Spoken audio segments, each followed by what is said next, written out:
você, passa a moto. Tá gravando já agora, né? Agora tá. Ô, Nando, isso é um cachorro ou isso é um urso? Eu falei pro Vicente que era um cachorro, agora eu tô achando que é um urso. Eu acho que tá parecendo um urso, mas eu acho que é um cachorro que era pra ser. Bom, o importante é que sendo urso ou cachorro, ele é um gravador, tá ótimo, né? Exato. Tá gravando. É excelente. Isso aí. Pois bem, eu vou começar então, vou fazer a introdução. Você vai soltar a vinheta agora ou você coloca depois, Nando? Coloca depois. Tranquilo. Então eu vou começar, vou anunciar. Vicente, até explicar para você um pouco como funciona, né? Eu vou começar, vou fazer uma pequena introdução. E depois a gente me apresenta, o Nando se apresenta, eu faço a introdução falando um pouco de você, e depois você se apresenta. Você fala um pouco de você, como você é conhecido, enfim. Aí a gente já vai começar a fazer algumas perguntas para você interagindo. Beleza? Ok, tranquilo. Fechou então. Então vou começar, Nando. Beleza. Fala, galera, um bom dia, boa tarde, boa noite, dependendo do horário que você está nos ouvindo. Estamos aqui para mais um podcast dos Manos. Eu sou o Thiago Fonseca Eu sou o Nando Rodrigues. e vamos aqui com o convidado de hoje, que é o Vicente. O Vicente tem um trabalho muito forte, muito produtivo, inclusive, trabalha há muito tempo com os jovens e justamente por esse motivo a gente convidou o Vicente para que ele fizesse no dia de hoje aqui esse bate-papo gostoso conosco e também se apresentasse, falasse um pouco de tudo aquilo que ele faz e, inclusive, a gente vai entrar em alguns temas que o Vicente conhece muito bem. Vicente, uma boa tarde, boa noite, bom dia. Fique à vontade, pode se apresentar. Tá bem, eu sou. Boa tarde, boa noite, bom dia para você que está com a gente aí. É uma honra estar aqui com vocês. Bom, eu sou o Vicente Paulo Barbosa, sou nascido e criado em Campos do Jordão. Minha cidade de Natal é uma cidade muito boa, muito legal. Eu já vou acho que contar um pouquinho do enredo da minha vida para vocês. E aí depois vou chegar nos dias de hoje, e aí acho que já a gente abre para umas perguntas. O que vocês acham?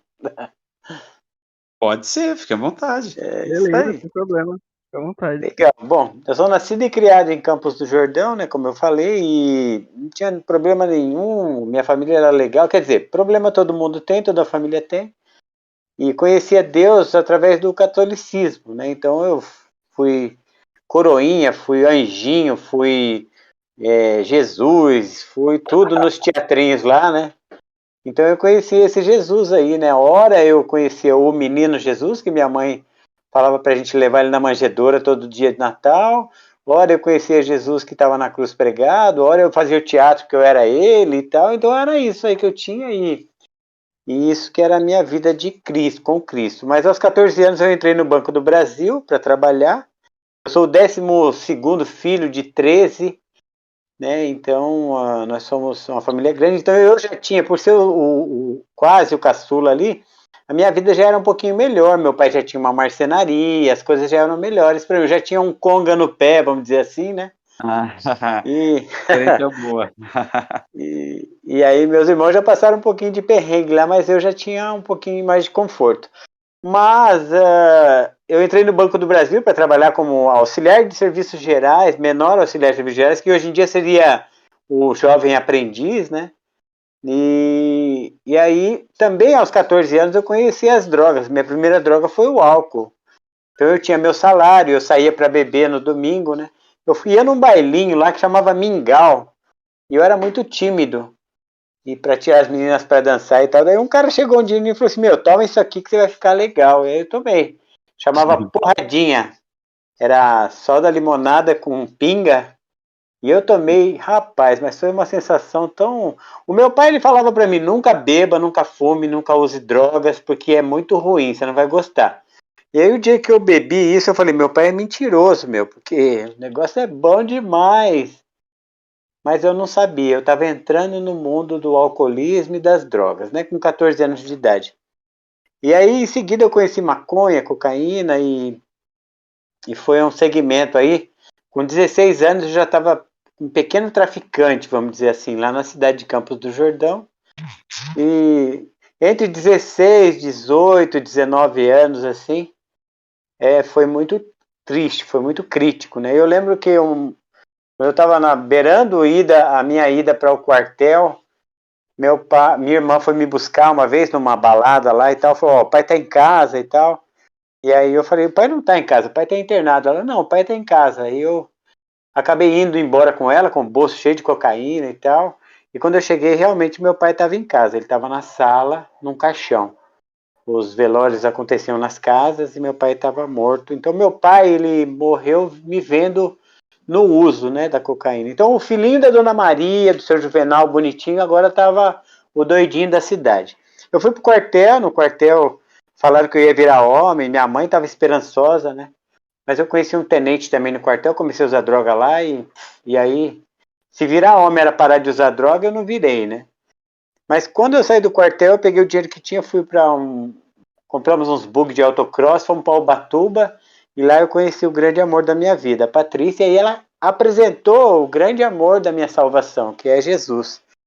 E quando ela veio falar de Jesus para mim, eu falei, Jesus eu já conheço, pô, eu fui até ele lá no teatrinho da escola. Ela, não, mas eu não quero mostrar o pregado na cruz, eu quero mostrar o que ressuscitou. E aí eu achei que ela ia pôr a mão na minha cabeça, fazer um monte de oração e tal. Eu falei, ixi, arrumei uma crente, né, pra minha vida. Aí ela falou, não, eu vou te mostrar um Jesus pela razão. E foi bem legal, porque ver uma jovem assim, com tanta sabedoria, né, e razão para falar de Jesus, porque eu sempre fui um cara de muita razão. E ela me mostrou Jesus pela razão, abrindo a Bíblia, e isso trouxe a gente para um casamento. Tivemos a nossa primeira filha, e eu não sabia de nada disso, mas eu estava fazendo um passo importante.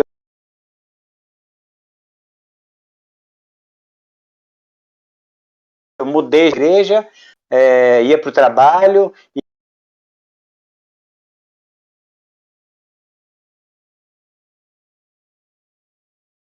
e cuidava, eu fiquei limpo aqui. Só estudando teologia, fazendo as coisas de Deus, me batizei, né? Rapidamente, logo no casamento. Então foi um negócio muito maravilhoso. Só que eu trabalhava na agência de viagens CVC Turismo lá. Era a CVC e a Soletur que tinha aqui em São Paulo. E eu representava os hotéis de Campos do Jordão na CVC. E um dia um office boy lá dentro falou assim, mano, você tem maior cara de louco, cara. Eu falei, que louco, nada, já parei faz tempo, né? Mas aí ele tirou um baseado do bolso. Baseado, para quem não sabe, é um cigarro de maconha.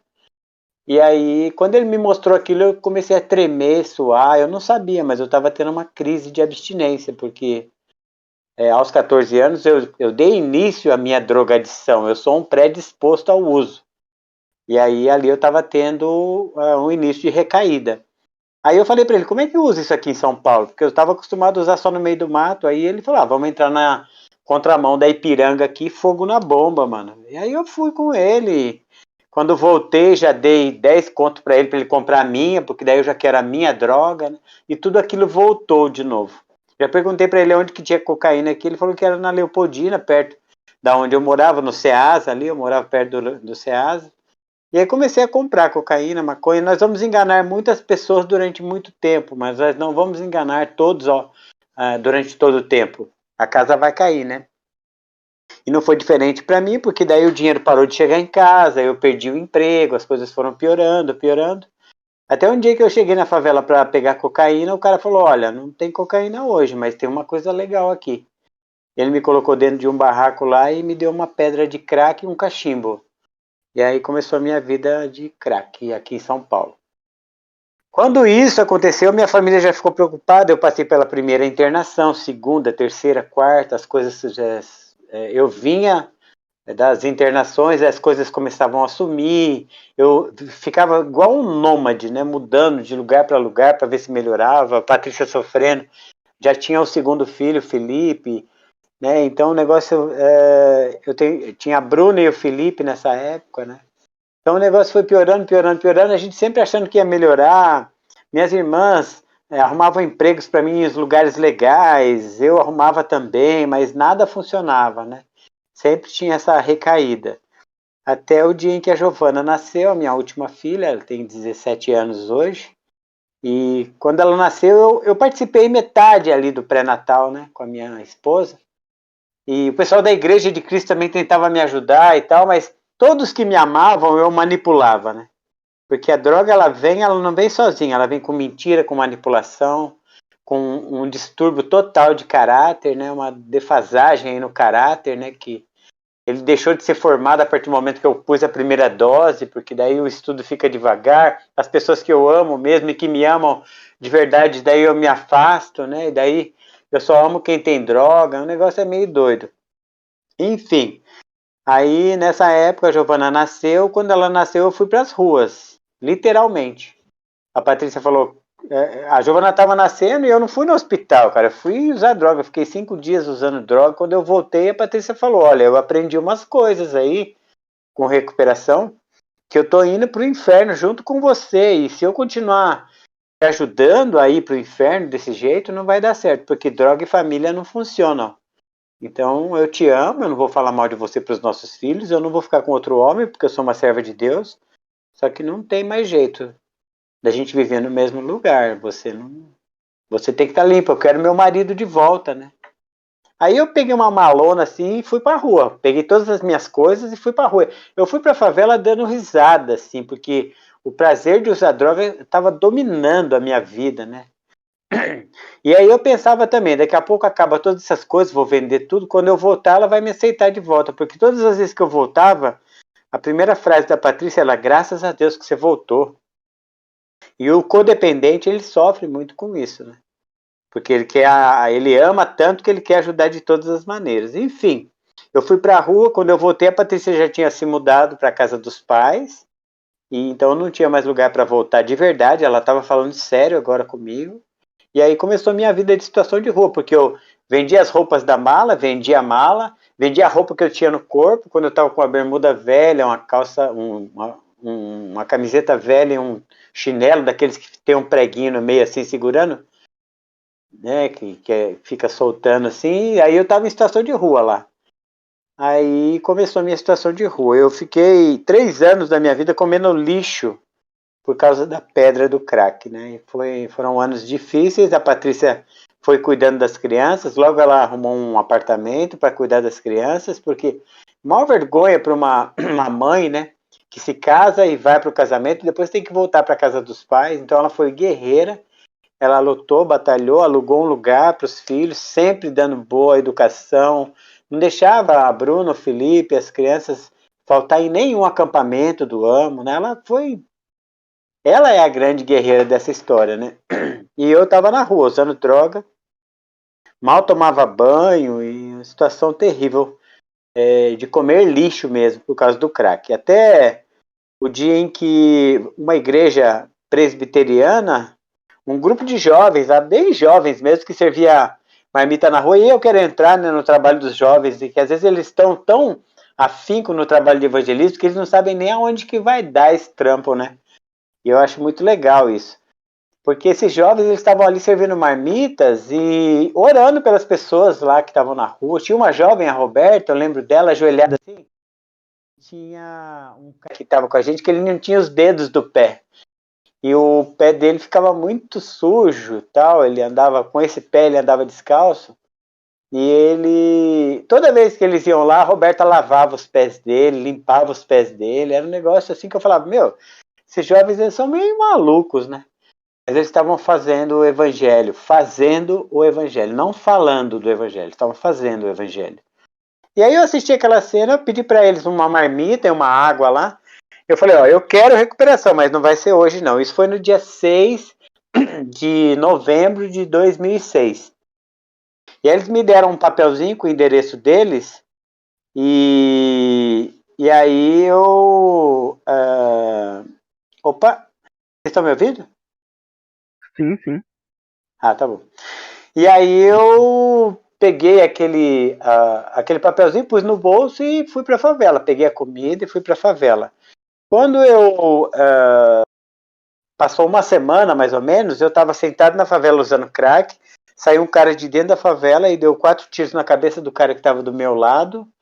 Esse cara, eu vi o corpo dele estribuchando e perdendo a vida no meu pé, assim. Aí eu comecei a ficar preocupado. Vieram 2 caras lá de dentro, cataram esse corpo como se fosse um porco, pôs no carrinho, jogou no final da rua para limpar a entrada da favela ali. E aí eu comecei a pensar quanto que vale uma vida, né? Porque eles ganharam 2 pedras de crack cada um para fazer esse serviço. Falei, puxa, 4 pedras de crack é uma vida, né? Será que eu vou ser o próximo e tal? Aí nisso eu falei, vou me levantar, vou sair daqui. Aí eu saí daquele lugar, eu fui para minha caixa de papelão. Eu tinha uma caixa de papelão que era tipo uma caixa de geladeira. E eu fui para essa caixa de papelão para eu dormir. Só que a prefeitura tinha feito uma limpeza e levado a minha caixa de papelão embora. E aí eu briguei com Deus. Eu gritava com Deus falando, ó, nem uma caixa de papelão me espera. E aí, o que eu vou fazer agora, né? E aí eu dormi naquele chão e no outro dia eu fui pro ponto de ônibus com aquele papel que tinha marcado Sacomã, um endereço lá do Sacomã, e veio um ônibus, e a Patrícia sempre falava para mim, né, que a verdade vai me libertar. Eu conheço a verdade vai me libertar, a verdade vai me libertar e tal. Aí eu dei sinal pro motorista e eu falei, olha, é verdade que eu vou falar pro senhor, eu preciso ir nesse endereço aqui que eu vou me internar, eu quero ajuda. E aí ele falou, dentro da verdade que você tá falando, entra no ônibus. Aí eu vi Deus face a face mesmo. Aí minha vida mudou e as coisas passaram a acontecer na minha vida. É um negócio maluco, porque eu entrei naquele ônibus e eu fedia muito. Todas as pessoas do ônibus falavam, brigaram com o motorista. Uma senhora chegou a descer, porque ela estava passando mal por causa do meu fedor, cara. Só para você ter uma ideia.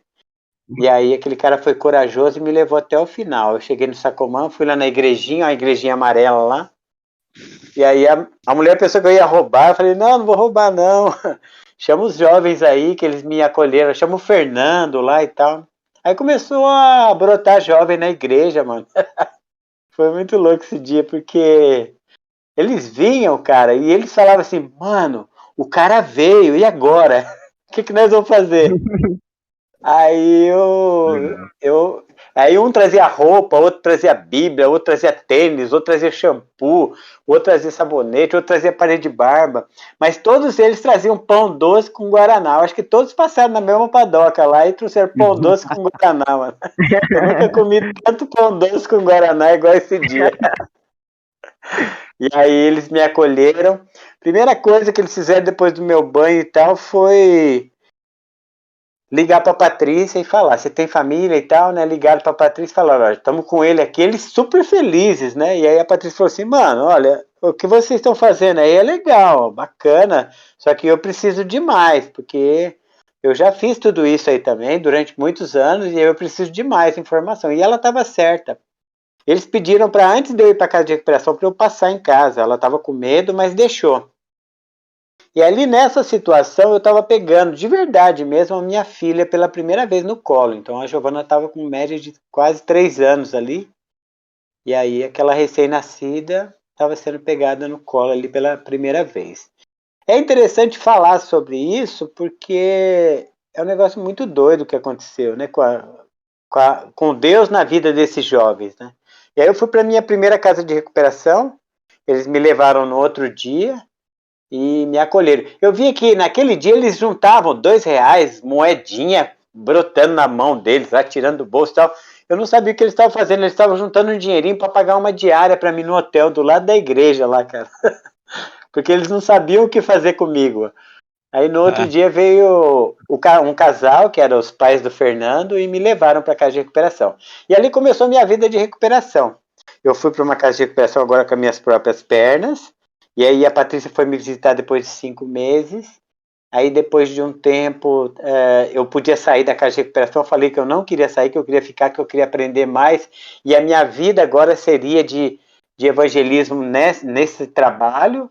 E aí eu fiquei mais 1 ano e meio lá e depois essa igreja que me internou, ela que comprou um terreno e fez uma casa de recuperação, pôs eu como diretor lá para ajudar e criamos um novo trabalho de recuperação. Foi muito legal, só que agora, o que estava acontecendo? O Vicente estava recuperado aí, vamos dizer assim, e eu precisava dar apoio para minha família, né? Então, eu ia nos domingos, saía sábado de noite da casa de recuperação e ia embora na segunda para trabalhar. Então, eu ficava de segunda até sábado na casa de recuperação. Só tinha o domingo em casa. E a Patrícia estava segurando a onda de tudo, né? Dos filhos e tal. Aí eu orava e pedia a Deus, Deus, me dá um caminho agora de volta, né, para minha casa. E aí os próprios presbiterianos viram que eu não ia me tornar um presbiteriano. Eu falei para eles desde o começo, eu sou de Jesus Cristo, eu sei a Bíblia, eu estudei a Bíblia e isso que eu estudei nunca vai sair de mim. Então eu não vou me tornar uma bandeira, um batista, um presbiteriano, não, eu sou cristão, eu sou Jesus. E aí eles entenderam isso, mas aí eu dei treinamento para os pastores lá e tal, para eles continuarem com a casa. E eles um dia falaram para mim, gente, obrigado por tudo que você fez, vamos fazer um acerto, te dar um valor aqui legal para você voltar para sua casa. E aí foi legal, porque a minha oração foi respondida. Eu voltei para casa. Quando eu pisei aqui em casa, né, que não era essa casa que eu moro hoje, era outra, aí alguns irmãos que já conheciam o meu trabalho, a nossa vida aqui, falaram, Vicente, nós vamos manter você agora com o trabalho. Crie um projeto que a gente vai fazer vamos manter você na obra, né? E aí, a partir de então, antes eu saía das casas de recuperação, eu ia vender passagem aérea, eu ia vender pacote de viagem, que era o que eu sabia fazer, né? Mas nunca dava certo. E agora eu vendo outro tipo de viagem, né? Tô vendendo uma viagem para a eternidade aí, de recuperação, né? Para a eternidade. Estou fazendo com que as pessoas fiquem limpas para irem para a eternidade. Então, de lá para cá, eu trabalhei já com o CRER, fizemos um projeto, o CRER, e aí eu saí da 9 de julho, pedi uma licença, eu estava na 9 de julho, servindo a Deus lá, né? Eu pedi licença para o presbitério lá para eu ir em Osasco estava passando umas dificuldades e tal, não sei o que, fomos para lá, fizemos um trabalho lá, eu, minha esposa e minha família, de 7 anos. E aí reformamos a parte de trás, aquela parte de trás todinha lá foi a gente que fez, né? Porque quando eu cheguei lá tava terrível, a parte de cima tava muito feia. Ainda tem muita coisa para fazer em Osasco, né? O telhado eu não consegui fazer e tal, mas nós fizemos aquela parte de baixo, a reforma toda lá, aquele portão lá de baixo onde tem o estacionamento, né? E além de muitas vidas, porque a igreja, nós chegamos lá um dia, tinha 9 membros, e eles estavam querendo fechar as portas da igreja. Eu falei, não, vamos trabalhar, vamos meter bronca. Daí começamos a trabalhar, evangelizar. Aí comecei a fazer os cultos de jovens de tarde, no domingo à tarde, chamava os jovens. Muitos jovens começaram as suas primeiras pregações naquele púlpito lá de Osasco. Foi muito louco lá, né? O Rodrigo do Ipiranga, que eu fiz o casamento dele semana passada, mano. Ele nem alcançava no púlpito e a voz dele era... Bom dia, irmão. Boa noite, irmãos. Era muito legal. E aí estavam os meninos lá pregando, fazendo a ceia e tal. E era muito legal. Foi um período muito gostoso ali. Fizemos muito, reencontramos ali com 100, 120 jovens. Foi muito legal. E aí tem todo o trabalho também de evangelismo no AMO, né? Que o AMO sempre foi uma porta boa de entrada para o jovem, né? No evangelho. E eu sempre trabalhando com recuperação também. E sempre fazendo o que eu preciso fazer, né? Que é prevenção ao uso do entorpecente. Então hoje eu falo bolinha na bolinha com os jovens, né, meu? Porque não vai meter o louco aí e querer ficar experimentando as coisas, porque pode ser que você goste. E se você gostar, vai te dar trabalho para você deixar isso, né? Então a gente fala real mesmo para os jovens. Então hoje eu sou um missionário em campo, às vezes um pouco solitário. Não tem uma igreja que chega e fala assim, Vicente, eu vou te bancar, e você vai ser missionário, eu vou te bancar, né? Eu não sou um missionário bancado por muitas pessoas, mas ao mesmo tempo, as pessoas que olham para o nosso trabalho não deixam a gente cair, não deixam a gente parar, né? E daí, depois de 7 anos lá em Osasco, eu vi também que não dava muito para misturar o trabalho de recuperação de vidas, de dependência química e alcoólica, com a igreja diretamente. Porque não são todas as pessoas que entendem o dependente químico e alcoólico. Alguns vão até facilitar para ele continuar no uso. E aí foi que eu falei com o presbitério da 9 de julho, voltei para lá, aí ficou uns irmãos cuidando lá de Osasco, né? E eu voltei para 9 de julho. Aí eu formei um espaço aqui em Osasco que chama-se Libertos. Então aqui eu tenho um escritório de atendimento, um escritório pequeno, onde eu tenho um lugar de acolhimento para as famílias. Hoje eu sou especialista, né? Eu me formei em serviço social aos 45 anos de idade, voltei a estudar, e eu sou pós-graduado em prevenção ao uso indevido de drogas pela Unifesp, aqui de São Paulo, pela Universidade Federal aqui de São Paulo. Então hoje eu sou especialista, porque às vezes, cara, eu dava meu testemunho nos lugares aí, e tinha uns irmãos mesmo da igreja, falavam assim, aí mano, você tem até um testemunho legal, mas você estudou o quê? Você é especialista no quê? Aí hoje eu tenho ideia para trocar com todo mundo, porque eu sou especialista em prevenção ao uso abusivo de drogas. Mas eu sou um usuário de 23 anos de uso também, que está em recuperação fazem 15 anos. Mas eu sou um evangelista em campo. Mas eu sou um cristão que prega o evangelho. Mas eu sou um professor da escola da Bíblia. Mas eu sou o cara que está falando com vocês aqui nessa noite. E é isso aí. A gente prega o evangelho. Amém, graças a Deus por isso. Realmente é interessantíssimo. A gente nem interagiu muito porque ficou tão à vontade a forma que você estava explicando e foi muito importante, mesmo porque se faltasse algum ponto aí daquilo que você acabou de apresentar para a gente, ia fazer falta no conteúdo, num contexto e enfim. Agora nós vamos para algumas perguntas, né? Primeira pergunta que eu quero fazer para você, Vicente, é a seguinte: você conheceu a sua esposa e tudo mais, né? E ela já era da Igreja de Cristo. Uhum.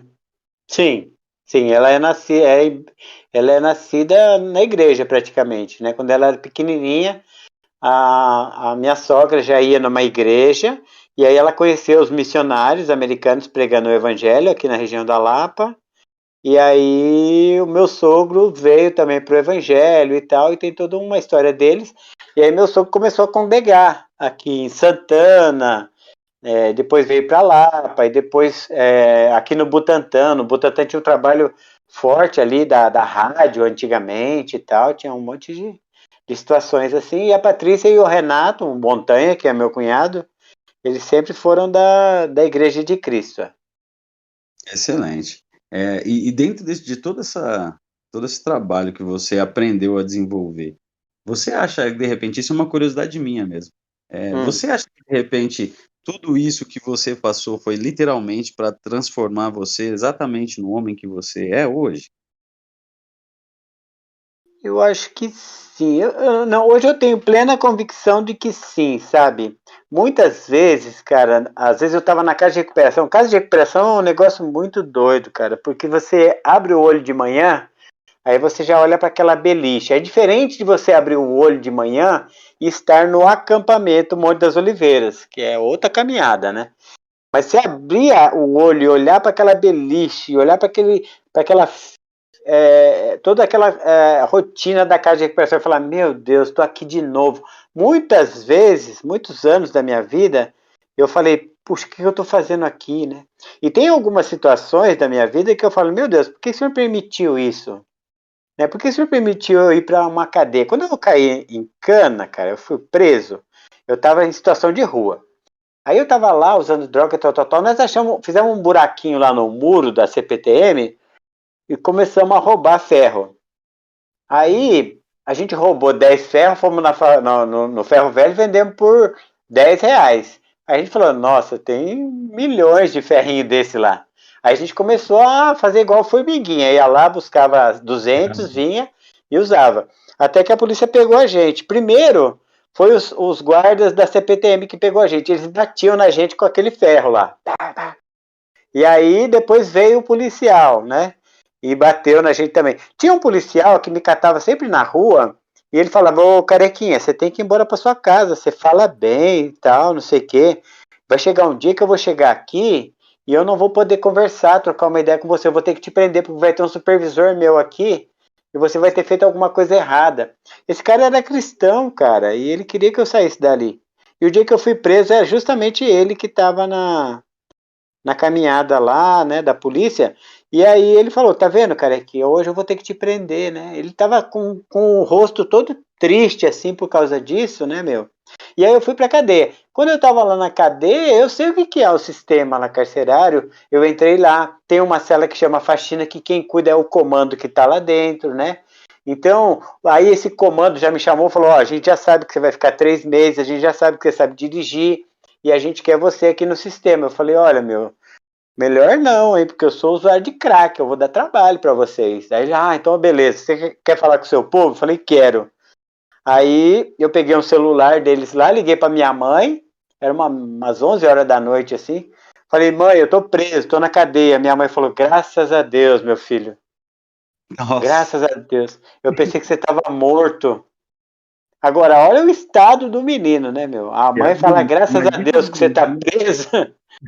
Então, essas coisas que eu passei, quando os caras chegam e me abraçam, falam, eu fui preso. Eu falo, eu também, mano, cola aqui que é vida. Aí o cara fala, eu fiquei em situação de rua, comi lixo. Eu falei, eu também, mano, cola aqui que é vida. Então, o cara imaginar que ele fez por causa da droga, por causa do erro, por causa do pecado, eu também fiz, mano. Mas eu não tenho perdão porque eu dei uma rasteira numa velhinha e roubei a bolsa dela. Eu também, mano, cola aqui. Eu também me arrependi disso que eu fiz um dia. Então, mano, toda ideia que o cara quiser, nós tem para trocar. E não é ideia que eu li no livro, é ideia que eu vivi, entendeu? Então, evidentemente, que se eu precisar falar com cultos, nós vamos falar da maneira certa, colocando todos os plurais. Se eu precisar falar com alguém que eu tenha que não usar os plurais da maneira certa para eu entrar, para eu acessar aquele botão, eu vou fazer. Então, isso é excelente, cara. Na verdade, assim, isso também era uma ressalva que eu ia fazer relacionada à sua forma de falar, né? Você consegue falar com todos os públicos justamente por isso, foi aprendendo. Mas por mais que você fale dialeto, português, linguagens coloquiais e tudo, a mensagem é a mesma, né? A mensagem que você vai passar é do mesmo conteúdo. Isso é o que faz. Isso é o que faz toda a diferença, né? Isso é trazer a excelência. E você acha, voltando para a fonte aí da sua pergunta, né? Sim, com certeza eu tinha que passar por tudo isso para hoje eu estar sendo usado da maneira que eu sou. A igreja de Cristo precisava de alguém como eu para falar com as pessoas, né? Sim. O Senhor escolhe as ferramentas certas e afia da maneira que precisa afiar, né? Isso é fato. Isso mesmo. Uhum. E como você trabalha bastante com os jovens, certamente você deve ter, ao longo da caminhada toda, você deve ter tido contato com muito jovem, né? Enfim, de vários cenários de drogas e tudo mais. Você acha que a classe social ou a história de vida ou alguma coisa influencia? Porque você citou o seu exemplo, inclusive, dizendo que você já não pegou o osso, né? Você já pegou mais do filé do que os seus irmãos, por exemplo.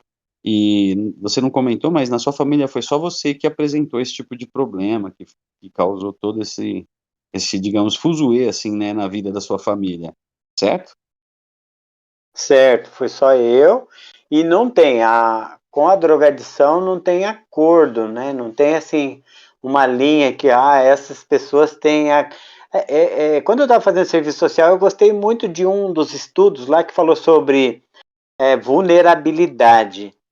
Que existem as pessoas vulneráveis, e aí entrou uma palavra no meu dicionário aqui que eu nunca tinha visto, que nós estamos trabalhando com os vulnerados e não com os vulneráveis, porque hoje em dia, para a gente falar assim, você é vulnerável, você ainda não experimentou, você ainda não viveu naquilo, você ainda não viu aquilo, então você está propenso àquilo. Agora, a grande maioria hoje são os vulnerados. Então, hoje eu dou uma palestra para 400 jovens dentro de uma escola, né? E se nós estivéssemos aqui mostrando alguma imagem, que vocês iam ver uma foto que eu tirei, os jovens todos sentados no pátio de uma escola, 400 jovens. E depois vieram alguns de 11, 12, 13 anos conversar comigo, eles já tinham experimentado e alguns deles já tinham gostado da droga, já estavam no uso. Então, nós estamos vivendo com a grande massa hoje de vulnerados e não de vulneráveis. Eles não estão assim, à beira ali para ir para o uso. Eles já chegaram ali, já tem amigos usando, já usaram por um embalo, para entrar num grupo, né? Então, e não escolhe cor, classe social, idade, né? Eu atendi um cara, mano, que foi, atendi não, né? Minto. Eu vivi com o cara, porque eu tava usando droga na favela do Ceasa. Eu vi esse cara parar uma carreta, ele era de Santa Catarina. Novinha a carreta do cara, e ele nunca tinha usado droga. Ele parou ali e ele olhou ali e falou assim: tô precisando de uma prostituta e tal. Daí uma das menininhas lá que tava usando crack foi lá com ele na cabine lá. E aí ela foi, voltou, pegou a droga e ela falava assim: meu, o cara não usa nada, ele só bebe água, mano. Mas eu vou fazer a cabeça dele. Ela foi, pegou a droga e voltou. Da outra vez que ela voltou, porque ela deu uma volta com ele e voltou, ela falou assim: cara, ele experimentou a pedra, já gostou. O cara tinha 32 anos de idade e pela primeira vez ele estava usando droga. Aí essa menina, ela ficou a noite inteira indo e voltando, pegando droga pro cara e tal, até que esse cara foi ficando, porque ele entrou no crack e não quis sair mais. E aí eu vi esse cara começar a tirar as rodas da carreta, começar a tirar som da carreta. Quando ele estava tirando a terceira roda da carreta, do cavalinho da carreta, isso porque já tinha gastado todo o dinheiro dele, né? Aí veio um pessoal da polícia com o seguro para levar a carreta embora. Ele estava dentro da favela assim, ele nem saiu. E aí eles pegaram, guincharam a carreta, lá micharam lá a carreta e tal, abriram e levaram embora. Esse cara ficou em situação de rua em São Paulo, cara. Ele começou a usar droga com 32 anos de idade e esses tempos atrás, esses dias não, faz uns 2 anos e meio atrás aí, eu fui servir marmitex lá na Redondeza, onde eu ficava lá, com o pessoal da igreja, e esse cara tava na rua ainda. Olha que louco, cara, que é. Então não tem idade para entrar, não tem classe social, não tem nada disso não, né? Entra o rico, entra o pobre, entra o mais velho, o mais novo. A questão é, se eu tenho uma predisposição para o uso e eu ponho o entorpecente em mim, pode ser que eu continue no uso, né? Então é um negócio bem complicado. Agora, resumidamente não. Diga. A prevenção com os jovens funciona, cara. É muito legal. Mas pode falar aí, resumindo. Resumindo, a ideia realmente é evitar, literalmente, em todos os sentidos da palavra, mesmo porque evitar todas, na verdade, tem uma referência de aceitação. Pode ser que uma sim, outra não. De repente, tem as drogas legalizadas, né? Você podia explicar pra gente um pouco como que é isso? Como que é a diferença das drogas lícitas, as ilícitas, e até mesmo, além da dependência, traz uma sequência de males aí, psicológicos, para a família. Você podia descrever um pouco para a gente? Então, existem a droga que mais mata hoje no mundo, ela está na mão e na casa de quase todas as pessoas, e é o álcool. Então, ele sempre foi o campeão de mortes, e ela é uma droga lícita. É uma droga que, dependendo do lugar que você vai, ele está dentro da geladeira. E eu vou falar uma coisa aqui agora, talvez algumas pessoas não vão gostar muito, mas eu não tô aqui para agradar homens, não. Às vezes essa droga, ela tá dentro da casa do crente. Não pega nada, não sei o que, não sei o que lá. Mas foi um crente que Deus olhou para a vida dele, achou graça na vida dele e falou: não vou destruir o mundo, porque eu achei graça na vida desse cara. O nome dele era Noé. E aí Deus acha graça na vida dele. Deus fala: pode construir a arca. Ele fica 100 anos construindo a arca.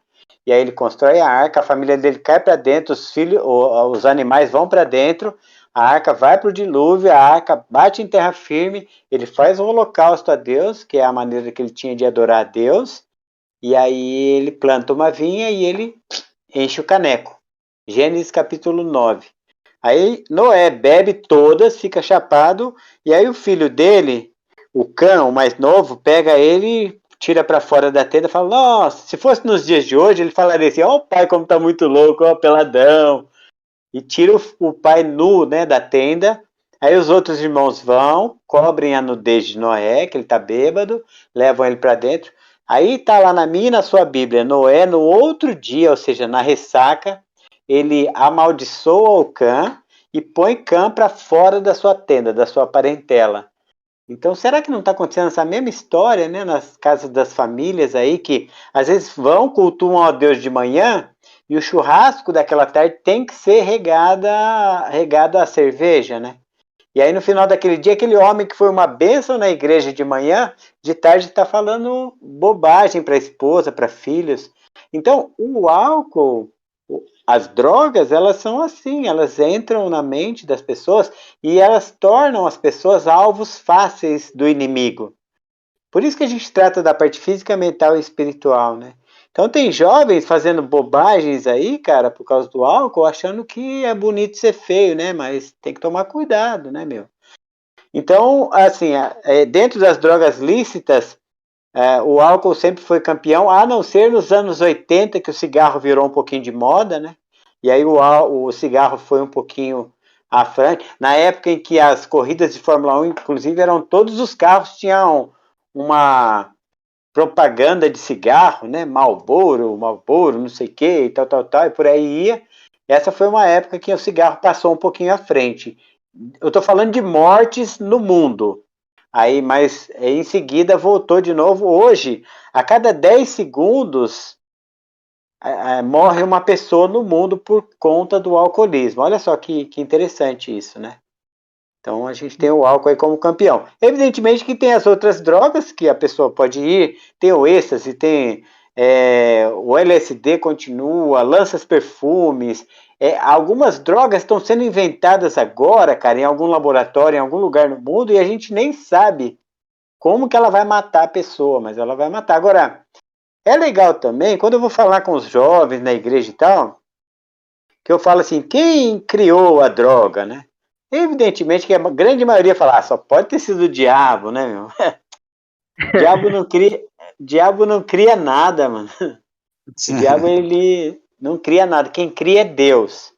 Agora, quando eu tô com dor de cabeça, né? Vamos supor que vocês estavam com dor de cabeça hoje aqui, e falam assim, pô, antes de começar o programa aqui, cara, eu vou passar, pegar um remédio. Aonde que a gente ia pegar um remédio, mano? Na farmácia. Mais Drogaria. conhecida como Drogaria. Drogaria, é isso aí, ó. A gente ia passar na drogaria catar um remédio. Olha só que interessante. Então Deus, ele é criador e ele criou aquela erva para o homem não ter dor, aquela erva para o homem dormir melhor, para o homem se alimentar melhor, até para sexo. Né? Então, tinha algumas folhas que o homem tomava e falava, isso aqui me fez bem, isso aqui me fez sadio, isso aqui me melhorou.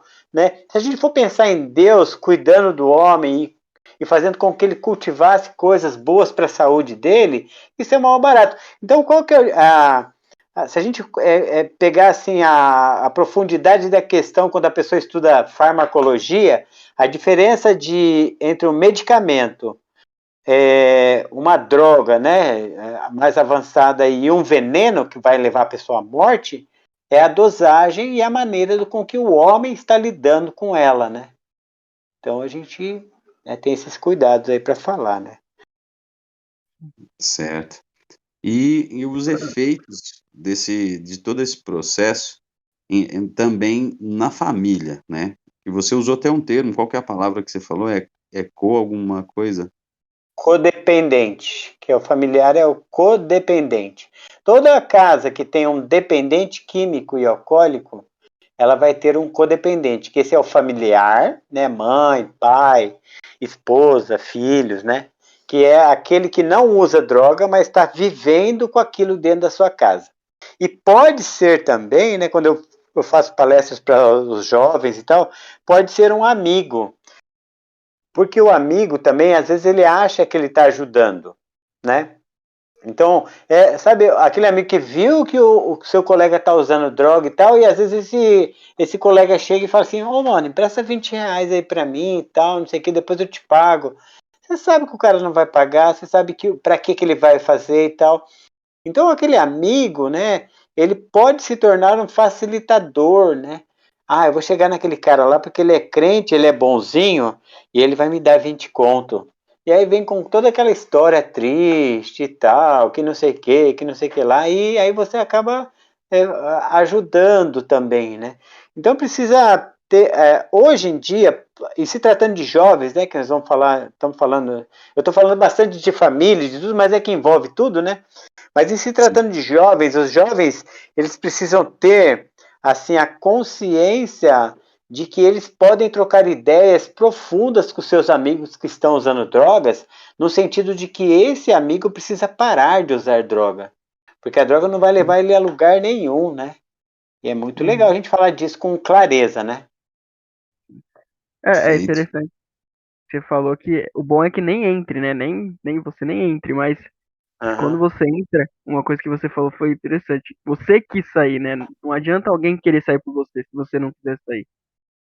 uhum, Então é a importância desse desejo de você querer sair disso, né? E muitas vezes as pessoas, acho que é até bom falar para as pessoas que tem pessoas passando por isso, que às vezes as pessoas querem sair por a pessoa, mas não entendem isso, né? Você falou isso até no acampamento mesmo que eu fui da sua temporada, né? Que uhum, você só conseguiu sair porque você queria sair. uhum. Então, agora, aí que tem a virada da chave no nosso cérebro. Aí que é legal você ter tocado nisso, Nando, porque o que nós fizemos no acampamento, cara? O jovem que entendeu a nossa proposta, porque primeiro que, quando eu falei aqui, né? Porque, assim, quando eu sou chamado para ser diretor no acampamento Monte das Oliveiras, eu já começo, o meu sonho já está sonhado.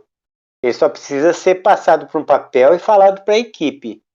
E às vezes, cara, quando eu falo o meu sonho é esse aqui, a minha esposa fala, meu Deus do céu, é isso mesmo?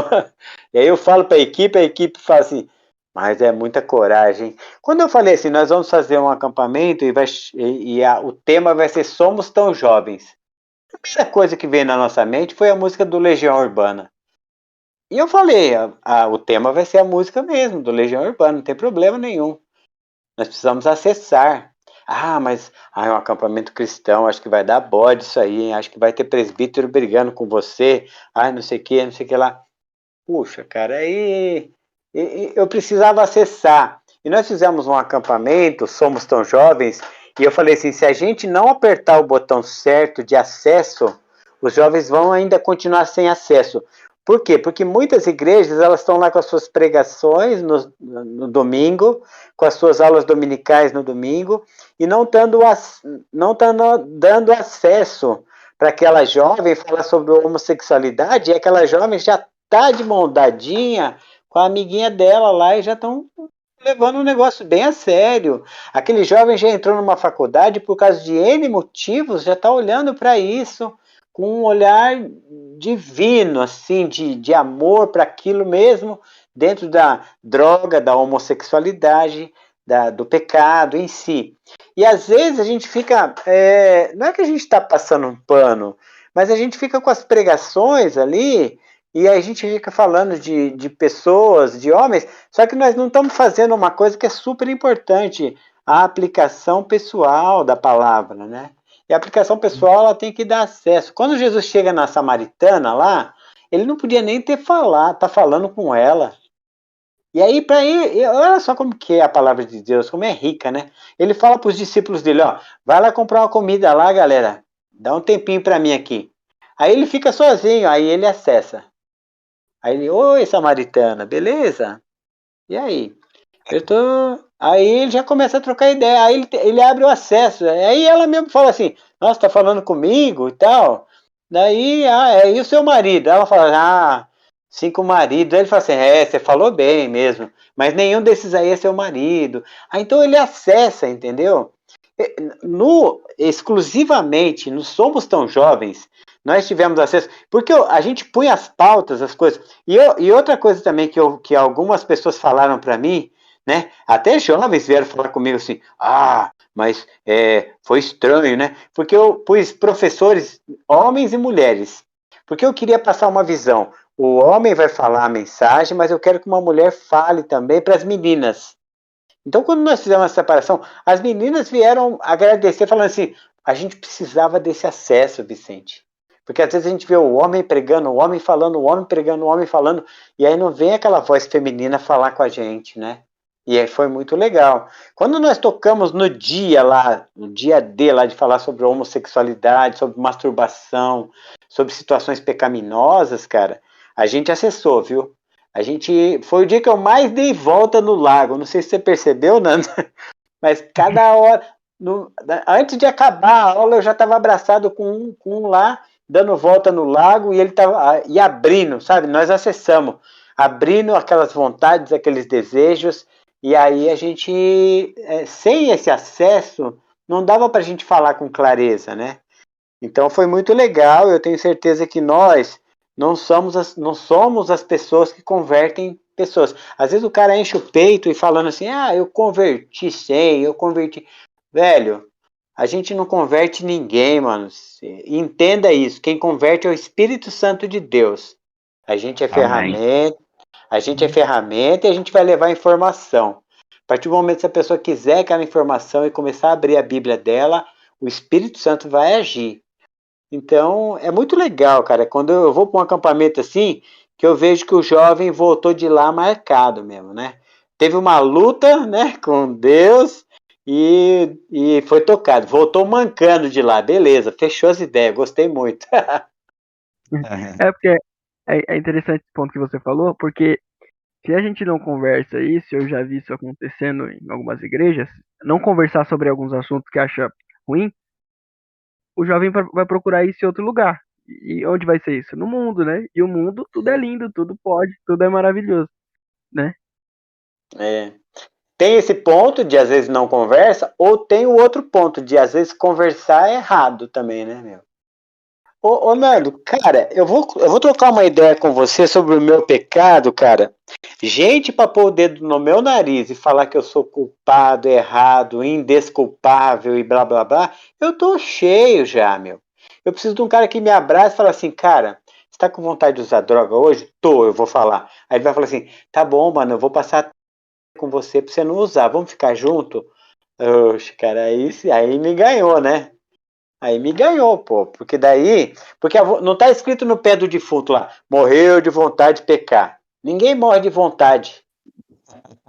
O grande segredo de nós cristãos, para o jovem, para todo mundo, é fazer com que essa pessoa passe por essa vontade de pecar, que é a famosa tentação. Por isso que Jesus fala assim, no mundo vocês vão passar pela tentação. Mas fiquem felizes com isso, porque quando vocês passarem, vocês vão se fortalecer. Então, passar pela tentação não é pecado, cair nela que é pecado. Então, olha quem que nós temos que ser, Nando e Tiago. Nós temos que ser aqueles caras que vai abraçar o cara no meio da tentação e vai falar assim, não, você não vai cair não, mano, cola aqui, vida. É esses caras que nós somos, isso que é evangelismo. Excelente, excelente. E aproveitando assim, nossa, literalmente, para colocar a cereja no bolo. Vicente, você deu aí, além da sua ficha técnica profissional, que ao meu ver, a maior e mais completa é a de cristão e servo do Senhor, mas de todas as formas você preenche uma lista de necessidades, tanto no ponto de vista humano, quanto no ponto de vista espiritual, que te dá know-how para falar da forma que você fala, com a facilidade, com as linguagens que você fala. O que você acha em relação ao uso da droga? Ele é realmente um suicídio lento, tanto no âmbito espiritual quanto no pessoal, ou não, isso é mito? Ele com certeza é. Com certeza é um suicídio lento em todos os sentidos. Ele é e às vezes ele nem chega a ser lento, às vezes ele é até rápido. Que eu perdi, o primeiro amigo que eu perdi com as drogas, ele tinha 16 anos de idade. Era uma época minha, nos anos 80, em que nós todos os jovens falávamos que cheirar não dá overdose. Só que porque a gente estava com uns amigos que eles aplicavam na veia, né? Com a seringa e tal. E a gente falava, só quem aplica que tem overdose, quem cheira não tem overdose. E esse amigo nosso, ele morreu cheirando. Então, o meu primeiro amigo que morreu de overdose foi com 16 anos de idade. Então, o que eu estou dizendo é que às vezes não é um suicídio lento, não, às vezes é rápido. Agora, quando a gente vem aqui para a igreja, né? Aí a gente pode também colar lá em Salomão, né? A gente vai lá para Provérbios 23, e aí você dá uma lida boa naquilo lá, você vai ver um Salomão arrependido ali, e é legal, porque daí ele tá escancarando, cara. Essa passagem eu uso ela muito, porque ele fala assim, para quem são os ais, para quem são essas dores, né? Para quem são esses olhos vermelhos, para aquele que fica se demorando perto do vinho, perto da bebida. E ele fala para aquele que fica perto da bebida misturada. Então, nessa época de Salomão, e aí eu fui buscar todas as traduções, cara, para eu saber se eu não estava falando bobagem, mas sempre tinha bebida misturada a alguma coisa. Então já tinha alguma coisa misturada com a bebida ali, porque Salomão, ele é o cara que Deus falou para ele assim, pode pedir o que você quiser, daí ele pede sabedoria. Aí Deus fica tão feliz que Deus dá um reinado para ele. E com toda a sabedoria, com o reinado, ele desobedece a Deus e se mistura aos povos. E ele enchia a cara, e ele passava noites e noites em orgias usando drogas. Então ele vai falar para quem são os ais, para quem os pesares. E aí ele vai falar assim, parece que bateram em mim, né? Bateram em mim e eu não sentia. Ou seja, eu acordei e estava todo machucado, eu não sabia. Aí ele fala, parece que eu estou no mastro de um navio balançando. E aí ele fala, quando eu acordar, tornarei a beber. Ele está falando de crise de abstinência. Ele está falando que ele não consegue parar. Eu bebo, durmo, acordo no outro dia de ressaca, eu torno a beber de novo. Ele está falando que ele tinha problemas de acordar e já querer beber de novo. Então, o vício, ele atingiu todo mundo em todas as épocas. Eu gosto muito da Margaret Mead. Margaret Mead é uma escritora que viveu entre os anos 40 e 70, e ela fala duas coisas. Ela fala, existe o vício e a virtude. E a diferença dos dois é que o vício, ele me traz o prazer primeiro e depois a dor.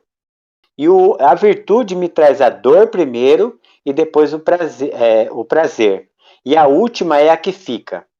E por isso que na Bíblia fala pra gente assim, vivam a virtude de ser cristão. E essa virtude vai te levar para a eternidade. Olha só que interessante isso, porque toda vez que eu uso droga, eu sinto prazer. E depois vai vir a dor, porque vai vir uma crise de abstinência. Abster-se de ficar sem. Eu não vou conseguir ficar sem, vou querer mais. E a dor é a que fica. São depressões, são vontades, são tremores, são tudo, né? Dentro do vício. E a virtude não. A virtude me traz primeiro a dor. Nós estamos com dor de estudar, com dor de trabalhar, com dor de fazer a coisa certa, mas depois vem o prazer. E aí, literalmente falando, aqui nessa terra nós vamos ter dor, só que nós vamos ter um prazer eternamente com Jesus Cristo. Acredite nisso. Amém. É interessante que você falou de falar segundo a capacidade do ouvinte. Não adianta você falar difícil para uma pessoa que muitas vezes não vai compreender, né? Para que a pessoa até se sinta mais acolhida, né? E com o jovem é preciso isso, porque se você fala de uma maneira, igual você falou, às vezes fala sobre o assunto, mas não sabe falar com o jovem, e aí você acaba, em vez de tentando aproximar o jovem, você afasta ele, né? É meio que, uma vez até um irmão falou, tipo, você tem que aprender a ouvir o jovem, ele falar um absurdo, algo absurdo, você ficar com cara de paisagem, né? Tipo, ok, tipo, vamos conversar sobre isso. Isso é. E tem muitos jovens, cara, muitos jovens, e um deles, eu vou falar o nome dele aqui, que é um cara que eu amo muito e que eu tenho certeza que esse amor é recíproco, né? Mas o Rodrigo, uma vez a gente falou para ele dar um depoimento, ele falou assim, cara, hoje eu não uso drogas por causa do Vicente. Eu achei tão interessante isso, porque eu nunca imaginei o Rodrigo usando drogas, o meu servo de Deus fiel, né, sempre na palavra, sempre firme ali, né, e ele falou, ele deixou claro isso aí, porque o dia que ele ouviu uma palestra minha lá no acampamento, a vida dele mudou, porque ele poderia ir para o mundo das drogas, mas todas as vezes que ela aparecia, e ela vai aparecer, né, na vida do jovem, ele dizia não. não, eu entendi. Então, é a diferença do sábio e do inteligente, né? O inteligente, ele vai ver que a minha cabeça sangrou depois de eu bater lá na parede, só que ele vai lá e vai falar assim, eu vou bater a minha também para ver se sangra. Daí ele vai bater, vai sangrar, daí vai falar, sangrou também, beleza. O sábio, não. O sábio vai ver que a minha sangrou e vai falar assim, pô, eu sou feito de carne e osso igual o cara, meu. Não vou bater a minha, não. Uma boa analogia. Impossível não entender, né? Né? Aprender com o erro do outro, né? Isso mesmo.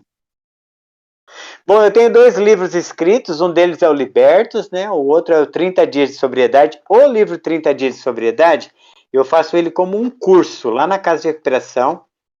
Semana que vem, na terça-feira, por exemplo, eu vou formar uma turma lá de 4 homens que fizeram o curso inteiro. Daí, o que eu faço com eles, cara? Eu dou um certificado para eles bem bonito, né, um certificado de ter completado o livro 30 Dias de Sobriedade e dou um livro de presente, né? Parece que não, mas isso é tudo, cara. Porque os caras entram nas drogas, uma das sequelas, das consequências das drogas é começar as coisas e não terminar. Então, ali dentro da casa de recuperação, eles estão aprendendo que eles começaram um curso e terminaram, cara, foram até o fim. Então, esse certificado é uma bênção tão grande, porque dali eu quero que eles voltem para os estudos, façam uma faculdade, sabe? Estudem, aprendam mais, comecem as coisas e terminem, né? Então, eu queria falar sobre isso, que é muito interessante isso. E já de antemão, acho que o Nando conhece um pouquinho de mim aí, o Thiago também conheceu um pouquinho de mim lá na praia, eu sou muito prático, cara. Eu já quero convidar vocês e todos os jovens que quiserem entrar em contato comigo e falar assim, Vicente, a gente queria ir um dia aí na casa de recuperação para fazer um dia com as pessoas aí, com os caras aí. A gente vai levar uma mensagem, os louvores, a gente quer tirar um tempo para trocar umas ideias, se vocês quiserem vir fazer alguma brincadeira, se vocês quiserem vir para fazer o almoço, vocês estão convidados. Hoje, Deus foi tão bom, cara, porque sempre que eu pensava numa casa de recuperação, a gente ia lá pro meio do mato, lá longe, né? Então hoje eu eu moro em Osasco, aqui no Jardim Roberto. A casa de recuperação fica a 1 quilômetro da minha casa, é uma casa de recuperação urbana, chama Cristolândia. O meu escritório fica a 1 quilômetro também, e a casa de recuperação feminina fica a 2 quilômetros. Então tá tudo colado aqui. Hoje eu estou trabalhando todo aqui. Então eu atendo no escritório, eu preciso internar alguém, tá perto de mim, né? E é muito legal. Agora eu queria contar até para vocês um pouquinho da coragem, né, das pessoas. É muito louco. Tem muita história, né, cara? Acho que a gente ia parar a noite aqui. Mas a Igreja Batista, ela tinha lá no meio da Cracolândia, no centro de São Paulo, um templo lá. E assim, no quintal do templo, na praça, à frente do templo, era a Cracolândia. E aí diz que foi um dia, há um tempão atrás, aí um pastor pregar lá com as portas abertas e tal, e ele fez a mensagem dele, só que daí ele olhando para fora, ele falou assim, gente, eu estou pregando a mensagem para crente aqui, a gente precisa da pregação, precisa da palavra, mas o que nós vamos fazer com esse povo que está tudo aí fora, usando droga aí, né? Aí ficou aquele silêncio na igreja, aí uma senhorinha de 70 e poucos anos se levantou, cara, e falou assim, nós vamos fazer uma Cristolândia dentro da Cracolândia. Rapaz, aquilo pegou fogo na igreja. E aí eles começaram, cara, foram lá no meio da Cracolândia, fizeram uma tenda e começaram a oferecer lá lanche, água, banho e palavra. Lanche, água, banho e palavra. E aí nasceu as Cristolândias, as casas de recuperação que recuperam vidas de dependentes químicos e alcoólicos, homens e mulheres. Tem Cristolândia na Bahia, tem Cristolândia no centro de São Paulo, tem aqui em Osasco, e eu sou voluntário lá. A minha vida é de voluntariado. Então, você jovem que quer cooperar, entre em contato comigo, né? E eu vou passar um Pix para você com o meu nome mesmo, porque o dinheiro que entra na minha conta, nessa conta do Bradesco, ele é usado na obra. Eu compro caderno, eu compro... eu sobrevivo também como ministro do Evangelho, eu compro às vezes alguma coisa que está faltando lá, então a gente faz todo o trabalho com esse valor, né? Do projeto Libertos hoje, que eu tenho um espaço que chama Espaço Libertos, que é o meu escritório, e trabalho como voluntário. Então eu sou um missionário em campo, trabalho individualmente e as pessoas me ajudam individualmente. Desde quando eu resolvi levar minha vida dessa forma, a gente nunca passou fome. Nós nunca tivemos o excesso. Acho que Deus fala assim, ó, desse tamanho seu aí tá bom, filho. Vai comendo, vai vivendo. Vou dar um carrinho para você andar, vou dar uma moto para você resgatar a vida, e é isso aí que você vai ter. Né? Tem dia que falta aqui 40 conto para pôr gasolina na moto. Esses 40 reais antes das 9 da manhã chega. É Deus agindo, sabe? É um negócio maluco mesmo, cara. As coisas de Deus são assim, né? Sim, Com certeza. inexplicáveis. E já tomando assim os rumos finais, é uma pergunta que o Nando sempre faz, né? E eu vou tomar essa enquanto ele pensa em alguma. Beleza. Qual seria, assim, considerações finais mesmo, um aconselhamento, um encerramento, assim, literalmente, para selar com chave de ouro? Quais seriam essas suas recomendações, Vicente? Cara, eu vou usar o meu mestre para dar essa recomendação final aí, cara. Eu poderia usar os discípulos do meu mestre também, que eles estariam fazendo a mesma coisa, né? Estariam seguindo. Paulo nos ensinou muito, mas conheça a verdade e ela vai te libertar de tudo. Ah, mas tem uma coisa aqui que será que é a verdade que vai me libertar? É a verdade que vai libertar. Então, quando Jesus ele fala essa situação de liberdade, eu poderia até citar outra coisa, que aí esse meu mestre, que é nosso mestre também, ele foi muito íntegro, muito... Deus é Deus, né, cara? Porque ele pega 613 leis e fala assim, ó, tá difícil para vocês, né? Mas eu vou deixar fácil. Vou dar duas só para vocês decorar e viver. Ame a Deus sobre todas as coisas e ame ao próximo como a ti mesmo. Não é de qualquer jeito, é como a ti mesmo. Então, para eu amar o próximo hoje, eu tenho que ter conteúdo de amor. Antes eu falava para minha esposa, eu te amo. Cara, eu tava fedendo droga, mano. Que amor é esse? Nem me amar eu tava, me amando eu tava. Então, eu tenho que me amar e aí eu vou conseguir dar amor. Eu só posso dar o que eu tenho, né? Então ame a Deus sobre todas as coisas, ame ao próximo como a ti mesmo. E conheça a verdade. Ande junto com a verdade e a verdade vai te libertar. Amém. Amém. Tem nem mais o que dizer, não. Muito bom. Muito bom. É isso, né? A gente agradece a presença do Vicente aqui. E é isso, a gente vai deixar aqui abaixo aí, onde você estiver no YouTube ou no Spotify, o contato do Vicente para vocês poderem estar em contato com ele, caso vocês queiram conhecer mais o trabalho dele, né? Conhecer também os livros dele. Eu já li o Liberto, é muito bom. E Ele é também. isso aí. Ele vai entrar, aí você pode entrar em contato com ele conversa com você, tranquilo. E é isso, tá bom? A gente agradece aí. Uhum, Obrigado, Vicente, Deus abençoe. isso Obrigado aí. você também que nos ouve. E é isso, a gente vai ficando por aqui. Então fique com Deus e não se esqueça, Deus é meu mano e pode ser o seu também. Falou! Alô! Falou, Deus abençoe.